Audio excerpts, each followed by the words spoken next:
Hello, it's Sunday.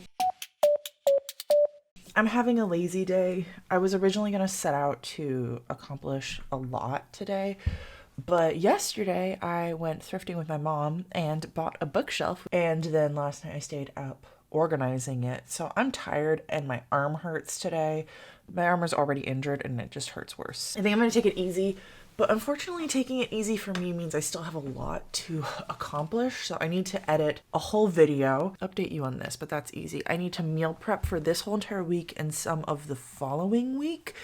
And then I need to hang up some paintings I have done over the years because I'm finally going to put my art wall together. And then I also need to read because I was supposed to finish up a weekend reading vlog for a future thing. And I haven't done any vlogging for it this weekend because I completely changed my plans with the bookcase. There's a lot I need to do. Okay, so let's update the board and then we'll talk about what I'm currently reading because it's a lot. So actually last night I finished The Grace Year. I was really conflicted with this book at the end of it because it was good. It was really good. When it was good, it was really good, like fantastic. But there were large sections of the book that were just not good.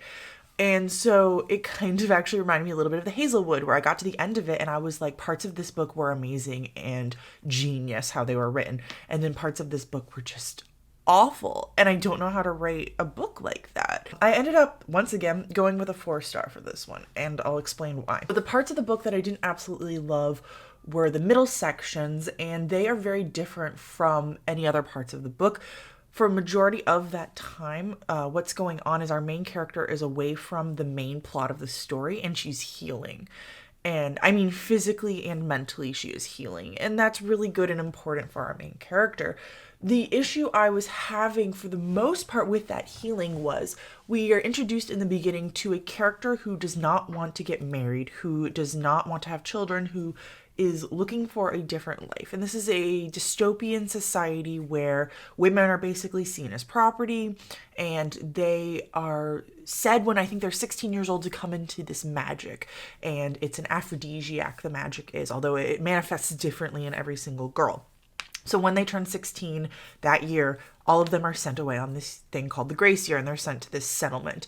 And they live there for a whole entire year trying to get all of their magic out, and then they're brought back and they're swapped with the next group of girls.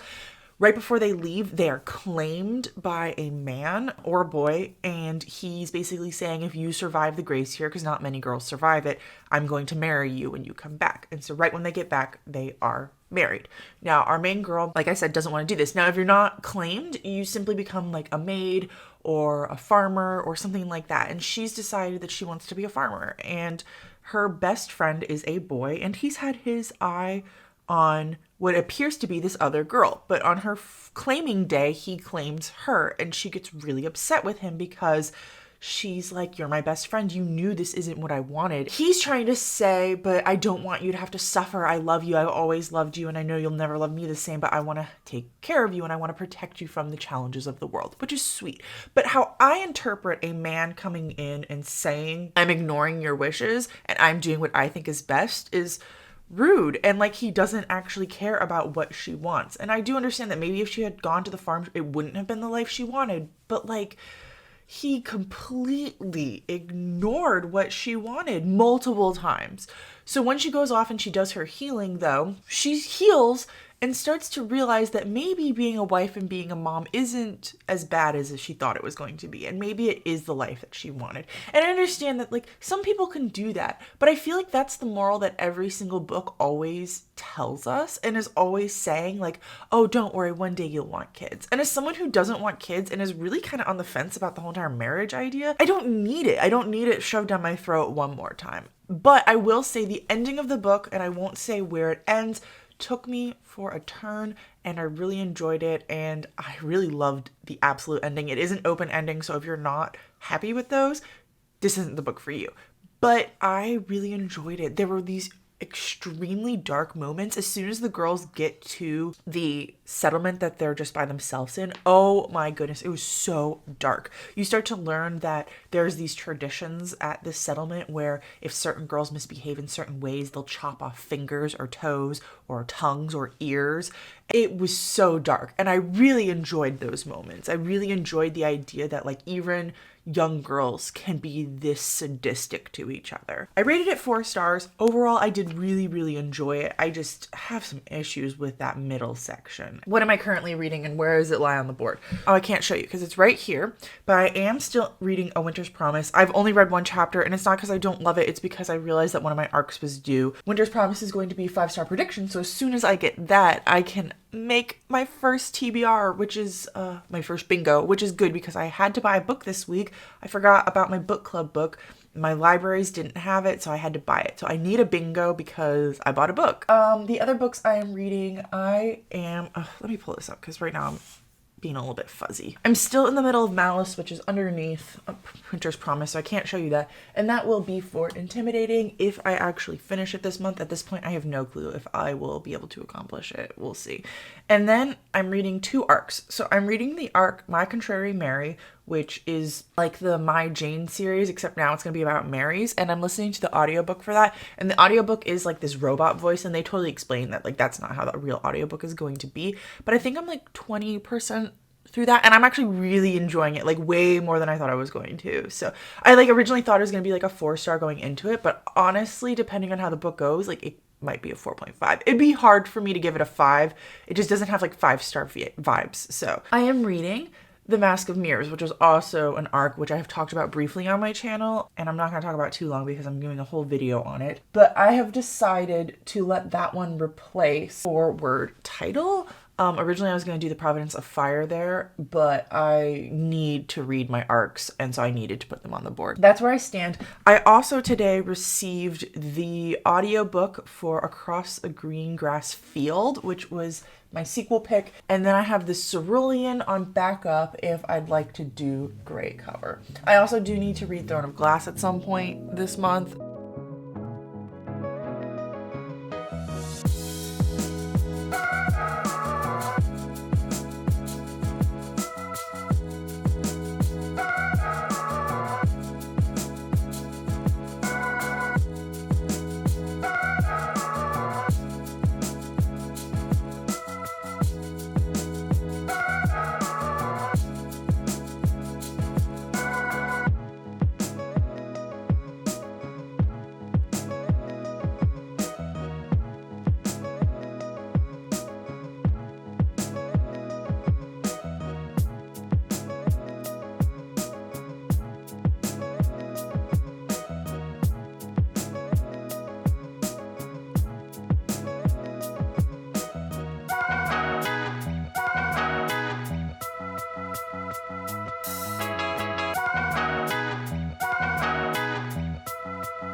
Well, you've seen most of my day. It's only about 2:30, so I still have a lot of time left in the day, but most of that is just going to be reading, hopefully. So I'm about to sit down and knock out a bunch of Mask of Mirrors, hopefully. I'm really hoping on that. But I was able to finish Across the Green Grass Fields. While I was doing all that, I was listening to it, and it was really good.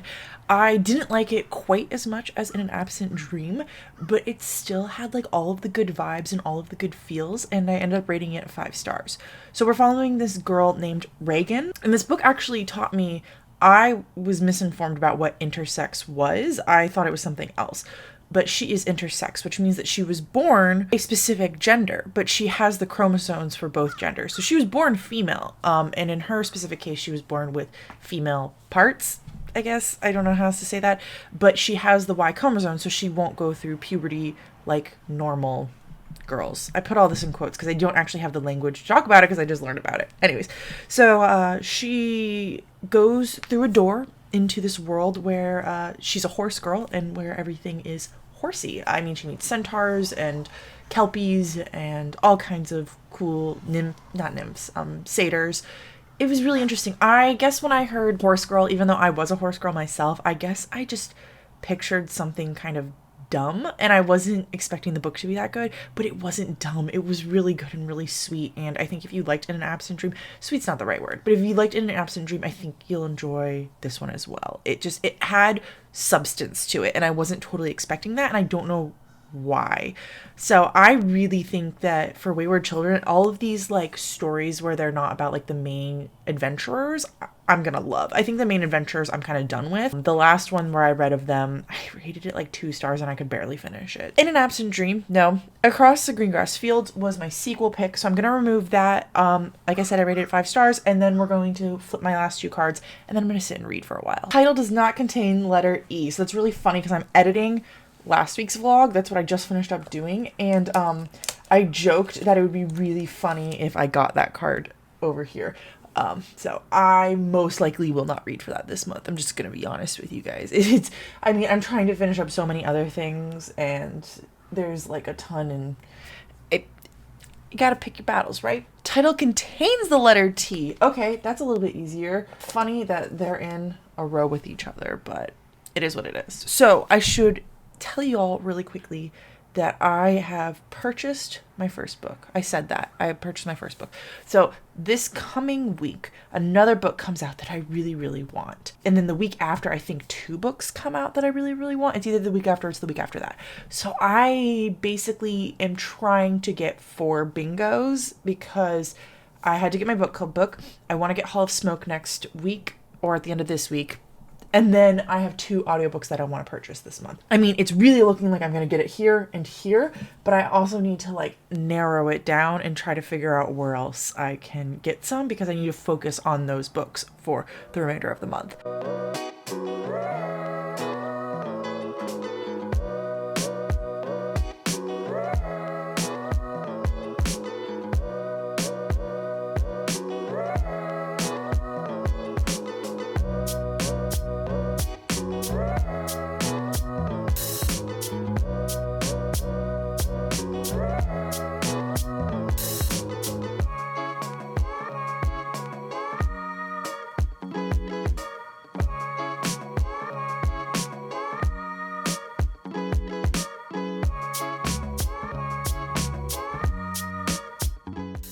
Hello.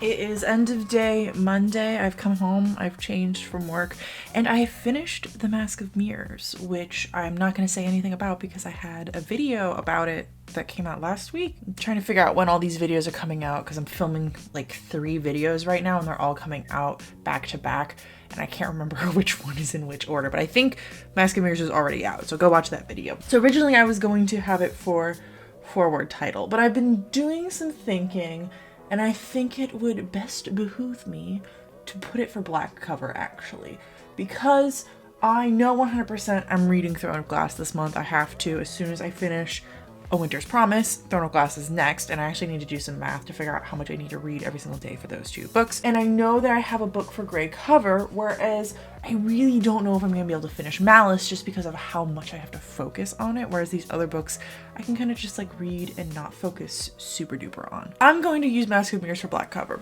since I own it because it's an ARC and I bought it, but it's an ARC as of right now. It doesn't matter if it's on a blue slot. Next, I'm going to be working on A Winter's Promise, which is 5-star prediction. Yesterday, I did do some book buying, but it was all online, so nothing is here yet, so I'm not going to show it to you. I'm not going to count it, which is good because I don't have a bingo yet. I mean, I have until the end of the month to get enough bingos to pay for my books. I bought 3 books now. 2 were kind of book club. One was a book club, one was a buddy read, so I kind of need to buy them, and one was so that I could get free shipping on the other one, which it was a book I really wanted to buy. It was the book I wanted to buy, but it'll be good to have. So after finishing A Mask of Mirrors, I decided to do some more reading tonight, but I am absolutely exhausted right now, and I am quite literally falling asleep about every other sentence. So I'm gonna stop reading for now, but I picked back up, what is this called? A Winter's Promise. I'm so tired, and I'm really loving it. I made it to page 100, which puts me about a 5th through the book because it's 490 pages. And yeah, I'm really loving it. I was hoping to read 5 more pages tonight to get to the end of the chapter, but I can't do it, and I'm totally fine. 5 pages is whatever. Tomorrow I'm hoping to read another 100 or 150, and then most likely won't read on Wednesday or Thursday because that's my habit, and then finish up Friday, Saturday, Sunday sometime. Next week my book will be Throne of Glass. It'll be a weird change. Loving this book right now. It is a French translation, so I'm reading it in English because I don't speak more than 5 words of French.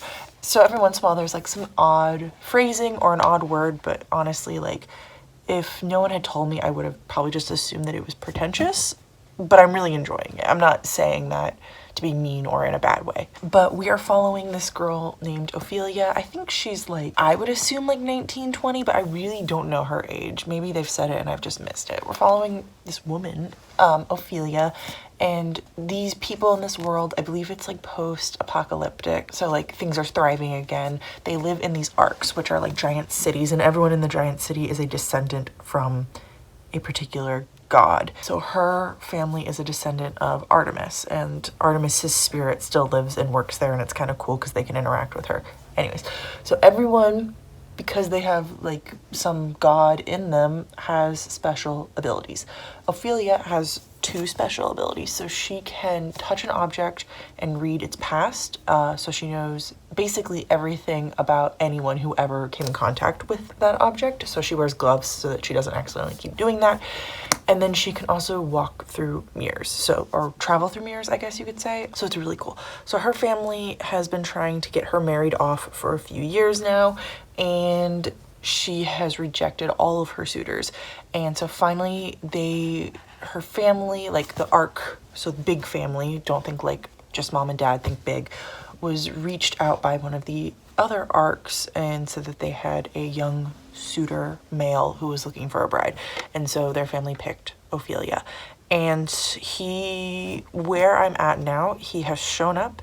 He has gathered Ophelia and her chaperone, and he has started to take them back to where he lives. And where he lives is what I believe we would call the North Pole now. So it's going to be very different from anything that Ophelia is used to. And I don't know what his gifts are yet, although it seems like the book is hinting at it's going to be something dark. We'll see. But yeah, I'm really enjoying it. There's something in this eye, if you can't tell. This was my card for 5-star prediction.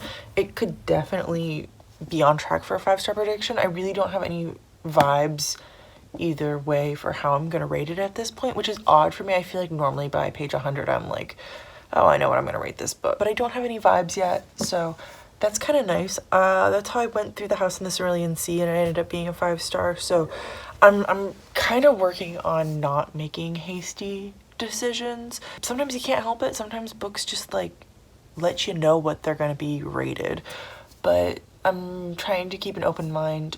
Although I really don't think me having a closed mind changed my ratings ever in the past. You know, if I started a book and I felt like it was going to be a 2-star, by the end of it changed my mind, I'm totally willing to change my mind. It's nice to not have a vibe. So I'm going to try to make a dent in this tomorrow. I'm a little bit bummed because I'm enjoying it so much. I want to pick up the sequel. The sequel has been translated to English, and the 3rd book in the series has been translated to English, but it's not in paperback format yet, and I checked, and the paperback for the 3rd one is going to come out in June of this year.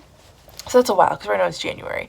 And then the 4th book is out, but only in French, and the 3rd book was just translated in September of 2020, so it's been, 4 months? So I really doubt that we're going to get the 4th book right away. I should check actually on Goodreads when that's going to be published. I haven't binged a series in a long time, and this one feels like it's binge-worthy, but I'm not going to be able to do it.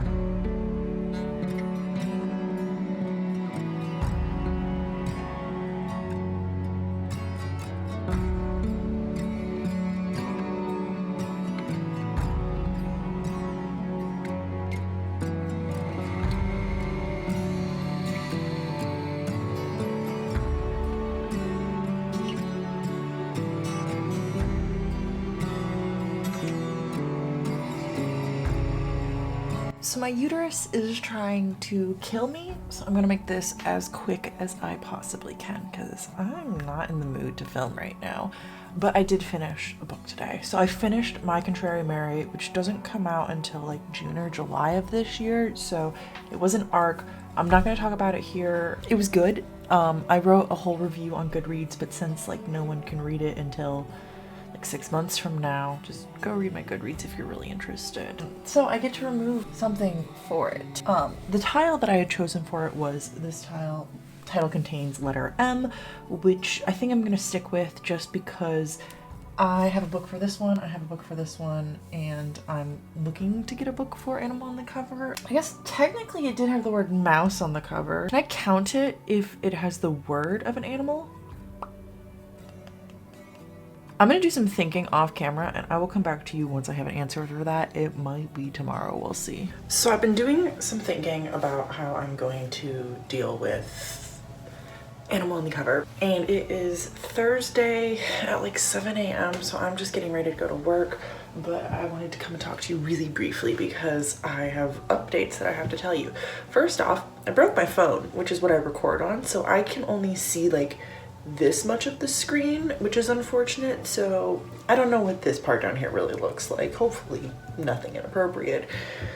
There's nothing inappropriate in my kitchen. So I finished My Contrary Mary, which I think I will come back later and talk to you more about. I just don't have the time right now to do it.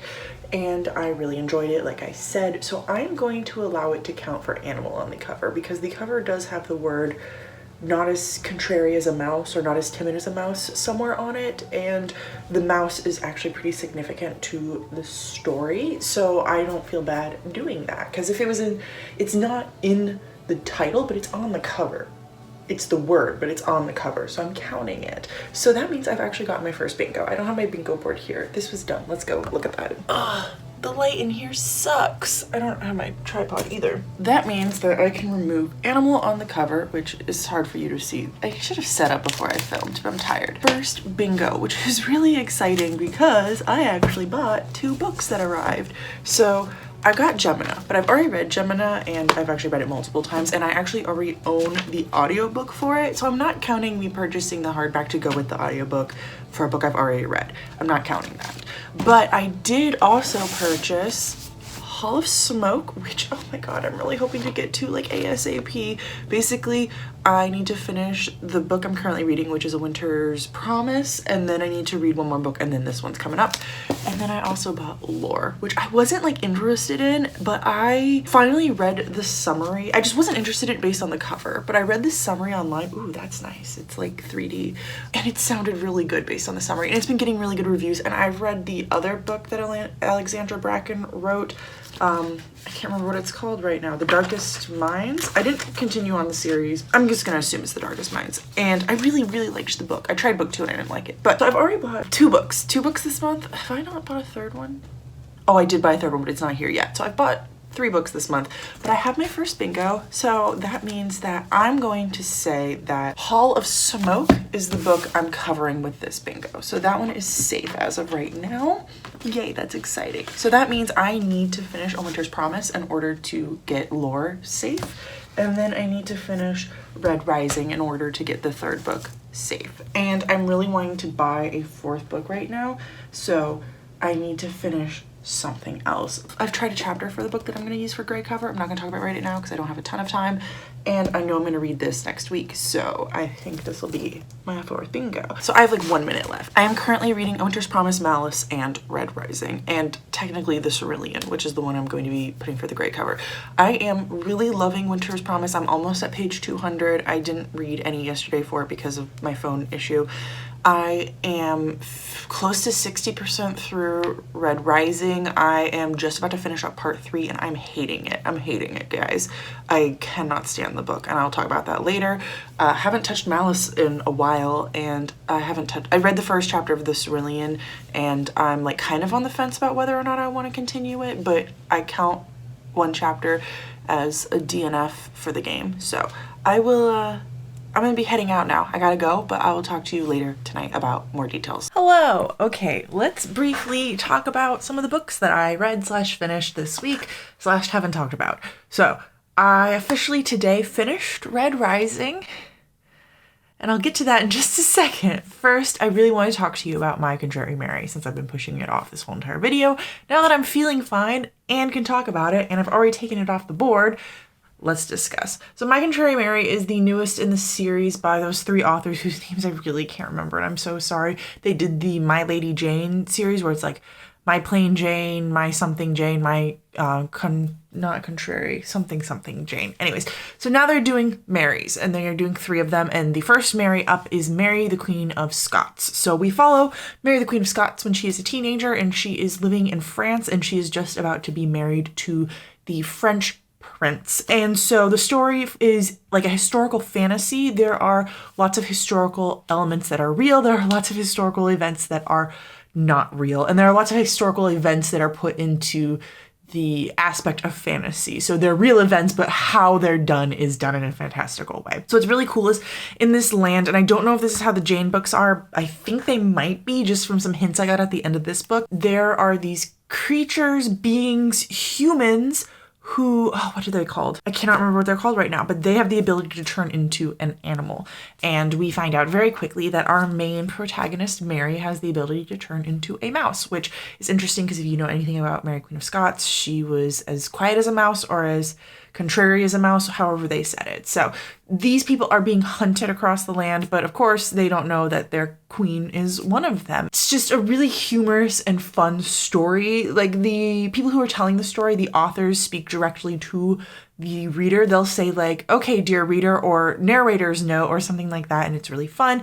And then the things throughout the story are told in a humorous light where you are definitely making fun of the story and making fun of the book. Certain things are definitely historically inaccurate. Like at one point I remember one of the girls was doing Mary's hair and it wasn't fitting right, and so she invented the messy bun on the spot, like stuff like that. So I, generally speaking, don't like books with that kind of a humor. I like movies and TV shows with that kind of humor, so I don't know why I just don't mesh well with books that do it, but I don't. But this time I felt like it was really good. I would say there was maybe like 1, 2, 3 too many jokes throughout, but for the most part, I think it was done really well, and it was done in appropriate places. I just think maybe near the end, I would have liked to have had more of a serious note. I also really would have loved, and this book doesn't come out until June or July, I can't remember, I think it's June though. So they might be having it in the official release, but I would have loved to have a spot at the end where they talk about like the real facts versus what they added in, and like why they decided to change certain things, and like what their thought process was. Since this is a historical event, it would have been cool to know like the actual history that was put into this book. Yeah, those things would have been nice. I really liked our characters. I think they did a really good job. I really liked the setting. I don't think they went like really in depth into the setting or anything like that, but it was done well. Like I said, I wrote a really long review on Goodreads, so if you want to know any more details about that, you can check out my Goodreads. It is linked down below. So now let's briefly, I'm going to try to be brief, talk about Red Rising, which is for this slot. So first off, I'm going to remove it. So we're really close to getting 2 more bingos here and here. All I gotta do is finish Winter's Promise, which will hopefully be done this weekend. Let's discuss Red Rising. So first things I want to say is I went into this book having already had started it like a year or 2 ago. I think it was like a year and a half ago. I had read like 1 or 2 chapters and I didn't really love it, but people had told me that it changes later on, so I should give it a second chance.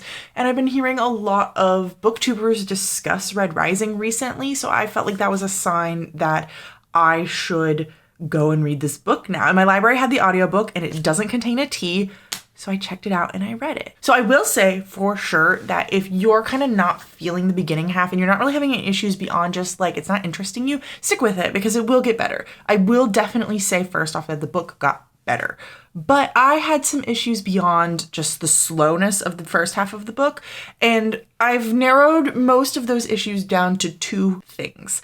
Although there is kind of a third one, which is it is just a ripoff of The Hunger Games and Ender's Game. Like, it is. But like, that's not necessarily a complaint because I love that trope of competition, deadly battle, one man comes out alive at the end kind of a thing. It's just was done where it felt exactly like those other books. It didn't feel like it necessarily had like a new vibe to it. Anyways, that's not what I'm trying to complain about. My two biggest issues. One, the society was extremely sexist. Extremely sexist. There were many issues throughout the book where they would say, oh, you fight like a girl, you talk like a girl, you cry like a girl. Of course, lots of your mom jokes, which I think your mom jokes are fine and funny, but like on repeat, they're not funny anymore. They're not. And then also there was this whole entire idea of like, these are the jobs for women and these are the jobs for men. Some of the jobs for women, basically prostitutes, were flat out prostitutes. There was just this extreme sexism and this extreme gendering within the society. I mean, let's also not forget the fact that there are no non-heterosexual relationships in the entire book. Like, come on, dude. Like, you could have at least had a side character rebel because they're sick and tired of marrying men. Like, maybe that's something that comes up in a later book, but I had lots of issues. And it's hard to say that the book was sexist because there were these two really strong female characters that were kind of front and center through most of the book. And they even had issues where they would be doing something strong and then a man would come in and kind of do it for them, or a man would make comments to them. And My second issue with the book is our main character himself, Darrow the Great. Boy, he could stop reminding me that he used to be a helldiver. Did you know he was a helldiver? Because he used to be a helldiver. His helldiver hands could tell you how he's a helldiver. His helldiver mouth wouldn't stop saying that he was a helldiver. He would say it at least every single chapter. He reminded me. I think it was multiple times a chapter, especially in the beginning.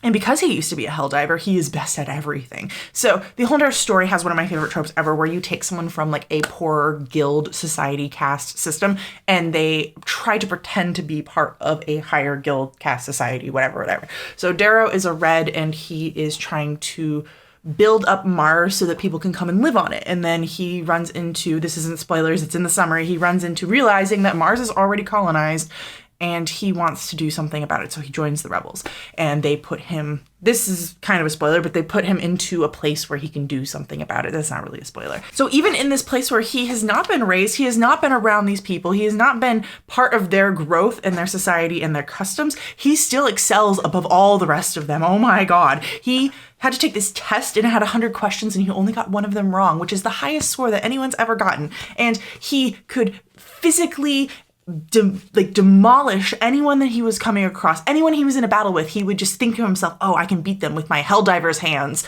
And he was faster than everyone else and he was smarter than everyone else, even though he had been a helldiver who was just stuck in a hole all his life diving. I'm so sick and tired of him telling me how much better he is than everyone else. Like, it was that whole entire trope that you get with like YA female protagonists where they're, I'm not like other girls, except it was a 16-year-old boy. So like, hey, that's great. We need more representation. We need more boys being written about, but like, not like this. Not like this. There was even a part in the book where he was pointing out like, oh, blah, blah, blah over there is stronger than me and blah, blah, blah over there is smarter than me, but I'm a leader because I have these skills. And I'm like, Darrow, we need to have a talk about what smarter and stronger means because you've already dominated like all of these people. You are not weaker than them, at least not based on every other fact that you've been telling me recently. After that rant, I will say, I rated the book 2.5 out of 5 stars.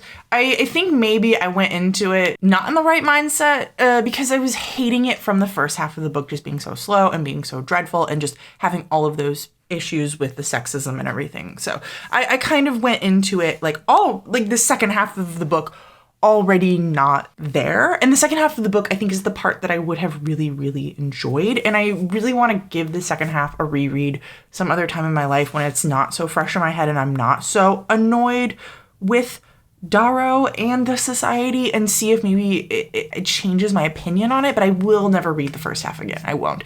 But the second half is this whole entire like bloody competition, fight to the death. Poverty person comes in to be with the rich, pretending to be them. It's like everything I love in a book and I just couldn't connect with it because I was having so many other issues with all the other things.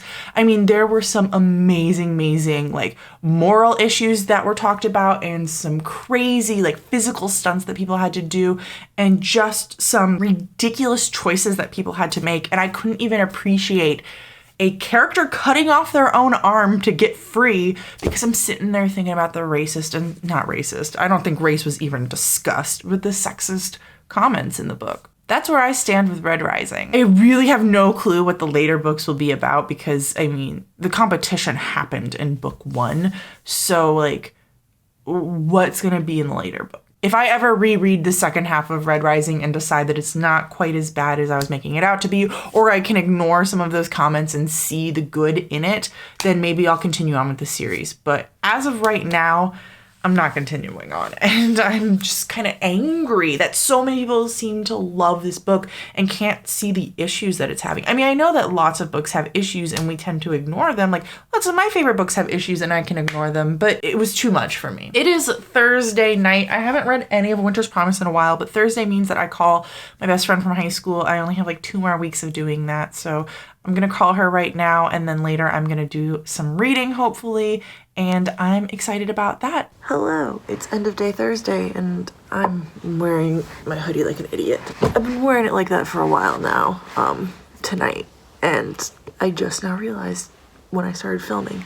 So I actually haven't done any reading tonight. I've been listening to some audiobooks, but nothing to talk about really. I decided to hop on the live show between Marie Brennan, Alec, whatever her name is, I can't remember her last name, Haro something, M.A. Carrick. It's a duo who writes together. They wrote The Mask of Mirrors, which I just finished. I don't have my glasses on, so I don't know why I thought I'd be able to see it, but the author of The Bone Shard Daughter, and they were doing a live show together and talking about writing and stuff, and it was really, really freaking cool. And I got invited to it because I was approved for and read the arcs for both of those books. That was really exciting. I only watched like half of it live because I'm going to sleep right now, and then I'm gonna watch their recording it and they're gonna email out everyone the rest of it, so I'm gonna watch the rest of it. I really hope I can finish A Winter's Promise this weekend, but I am on page 170 and it's like 490 pages. I wanted to finish it this weekend so I could just focus on Throne of Glass next week, but I just don't know if it's realistic for me right now, especially because I'm trying to be okay with not reading if I don't want to read, and I'm trying to be okay with taking breaks if I want to take a break. So like, I want to read. I'm loving the book. I'm loving it so freaking much. But right now I'm tired and I wanted to do something else, so I did something else. Anyways, I'm rambling, so I'll come talk to you tomorrow. Hopefully I will be able to read tomorrow. You know what, today, Wednesdays and Thursdays, I know that I don't do like any physical reading, so I don't know why I'm being hard on myself right now. It's normal.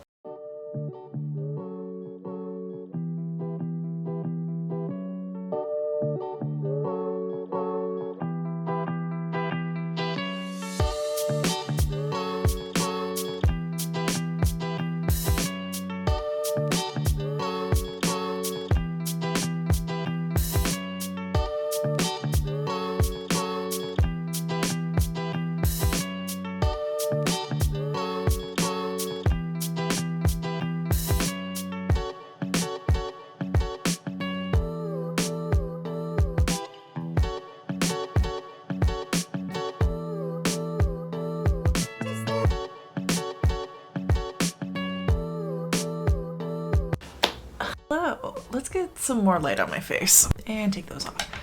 Oh, I look tired. It's Friday night, and oh boy, am I glad that it is Friday night, but I really don't have much to talk to you guys about actually. So I haven't read any of Winter's Promise in like 3 days because Wednesdays are hard days for me to read. Thursday, I forgot to take the book to work, and then today I was listening to my audiobook during lunch. Unfortunately, I haven't made any progress in the Cerulean either because I picked up an audiobook for a secret TBR, so I'm not filming it for this vlog, unfortunately, but I was able to finish that audiobook today. So my board looks just slightly different. You'll notice that this square is now missing. On track right now, I think it's the 22nd, so I have 9 more days of reading to get through. whatever I need to get through for this, so I'm not worried at all. My life is chill, and that's fine with me, honestly, right now. So I just want to thank you all for watching this video and sticking around and doing the things. Oh my god, I'm tired. Thank you for watching. If you have read or are planning on reading any of these books, please let me know down below. I would love to talk to you about them. But until next time, I don't remember how my outro goes, but I'll talk to you in the comments. Bye. Forgot the wave. So where's the wave?